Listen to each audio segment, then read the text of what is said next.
यज्ञो वै विष्णु कहा गया है। यज्ञ के सिद्धांत पर ही पूरी प्रकृति की संरचना की है, प्रकृति का निर्माण किया है, पूरे ब्रह्मांड की रचना यज्ञ के सिद्धांत पर हुई है। गीता में भगवान कृष्ण स्वयं कहते हैं अपनी वाणी से, सह यज्ञ प्रजा सृष्टवा पुरोवाच प्रजापति। हे मनुष्यों, प्रजापिता ब्रह्मा ने हमारे निर्देशानुसार इस ये सृष्टि की रचना यज्ञ के सिद्धांत पे की है। यज्ञ को तुम्हारे साथ जुड़वा भाई की तरह पैदा किया है।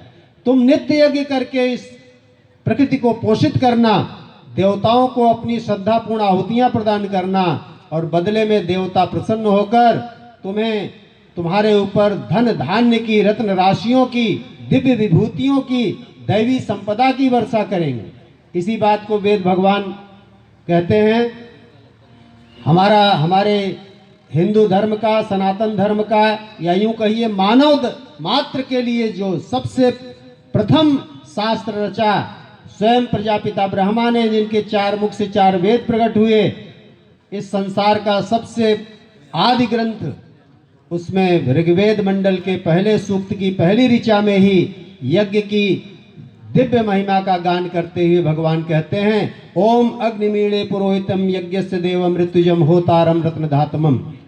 यानी सबसे पहले कह दिया कि अगर हे मनुष्यों, अगर तुम उन्नति, प्रगति, सुख, शांति चाहते हो, ऐसा जीवन जीना, तो तुम अग्नि को अपना पुरोहित मानना, अग्नि को, देव को अपना गुरु मानना, और अग्नि के साक्षी में बैठकर यज्ञाग्नि को प्रज्वलित करके नित्य प्रति सुबह दोपहर शाम त्रिकाल संध्या करना, गायत्री उपासना करना, और उसी गायत्री महामंत्र से आप यज्ञाग्नि को प्रज्वलित करके आहुतियां प्रदान करेंगे, तो फिर आपके ऊपर यज्ञ देव प्रसन्न होकर रत्न राशियों की वर्षा करेंगे।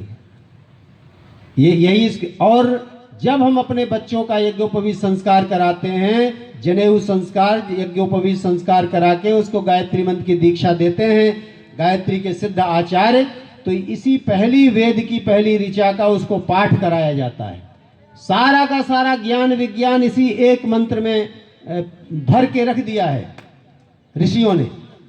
अग्नि के 10 गुणों की व्याख्या करते हुए भगवान वेदव्यास ने महाभारत के शांति पर्व में लिखा है, ओम अग्ने दुर्घर्षता ज्योतिस्तापः पाकः प्रकाशनम शौचम रागो लघुस्तैक्षणम सततम चोर्ध्वगामिता। ये 10 गुण इस श्लोक के माध्यम से अग्नि के 10 प्रॉपर्टीज बताई है भगवान वेदव्यास ने। वो कह रहे हैं अग्नि का पहला गुण है दुर्घर्षता। दुर्घर्षता यानी अग्नि से ही हमें शक्ति प्राप्त होती है।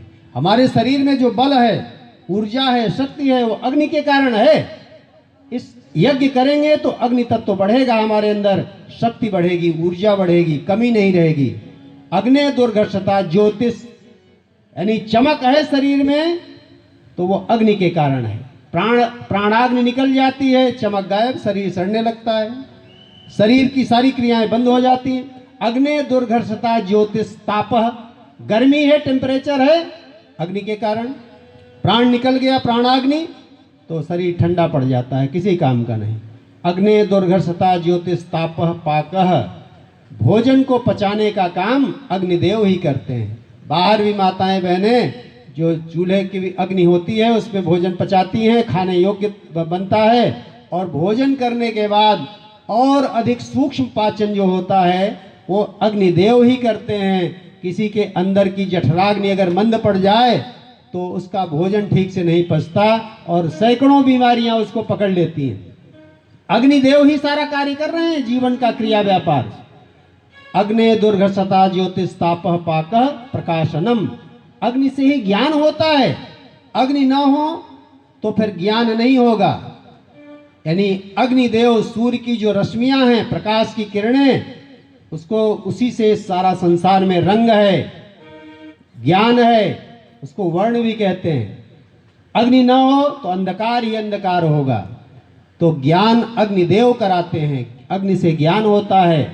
हम अगर सूर्य का ध्यान करें, दीपक जलाकर नित्य गायत्री उपासना करें, यज्ञाग्नि को प्रकट करके हम आहुतियां दें तो हमारे अंदर से ही ज्ञान प्रकट होता है, हमारी आत्म चेतना का जागरण होता है। ये तो पहली लाइन हुई। नीचे वाली लाइन का अर्थ क्या है? शौचम रागो लघुस्तैक्षणम। अग्निदेव ही हमें पवित्र करते हैं। शौच माने पवित्रता। अग्नि में जो कुछ भी गंदी चीज डाल दें उसकी मलिनता नष्ट हो जाती है और उसके अंदर तेज का जागरण होता है। तो हमारे अंदर शारीरिक और मानसिक दोषों को जलाकर अग्निदेव ही नष्ट करते हैं, विकारों को। शौचम रागो, अग्नि से ही आकर्षण है। अग्नि न हो, तेज न हो अंदर, तो फिर सारा आकर्षण समाप्त हो जाए। आकर्षण तत्व, आकर्षित करने वाला अट्रैक्शन, वो अग्नि के कारण है। शौचम रागो लघुस्तैक्षणम।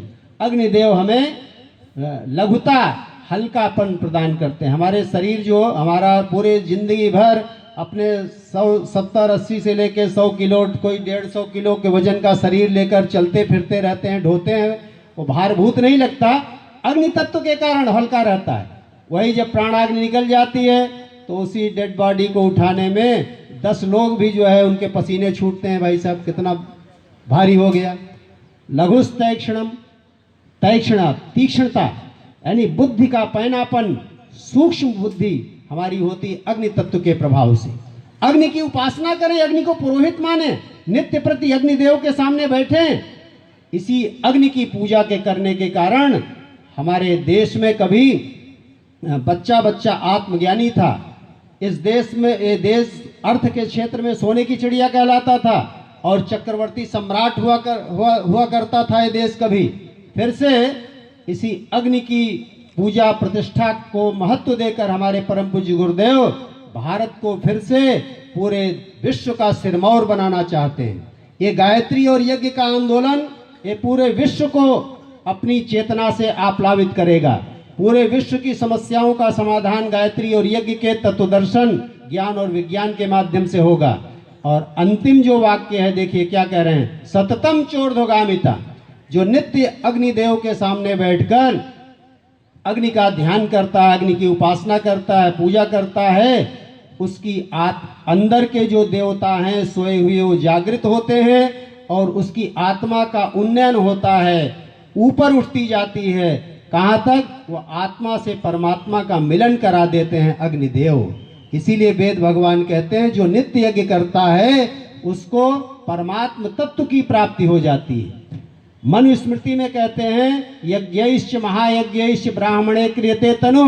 यज्ञ और महायज्ञों को करते करते ये मनुष्य की जो काया है ये ब्राह्मणत्व को, ब्रह्म तत्व को प्राप्त कर लेती है। जो यज्ञ नहीं करता, ऐसा वेद भगवान कहते हैं, उसका तेज नष्ट हो जाता है, उसको सारी समस्याएं उसके जीवन में धीरे धीरे आनी बढ़नी शुरू हो जाती। आज गुरुदेव कहते हैं मनुष्य के जीवन में जो दुख है, जो कष्ट है, जो आदमी अशक्त है, बीमारियों से घिरा है, मानसिक शोक संताप से ग्रस्त है, परिवार में कलह क्लेश है, बच्चे जो दिशा विहीन हो रहे हैं, वो अग्नि की उपेक्षा के कारण, अग्नि से देव की उपासना को छोड़ देने के कारण ही आज ये मनुष्य की दीन दशा हुई है। अगर मनुष्य को अपनी शारीरिक, मानसिक, बौद्धिक, आत्मिक, आध्यात्मिक, सामाजिक उन्नति करना चाहता है तो फिर से इसी अग्निदेव की प्रतिष्ठा देनी पड़ेगी, इसको महत्व देना पड़ेगा, इसकी पूजा आराधना करनी पड़ेगी।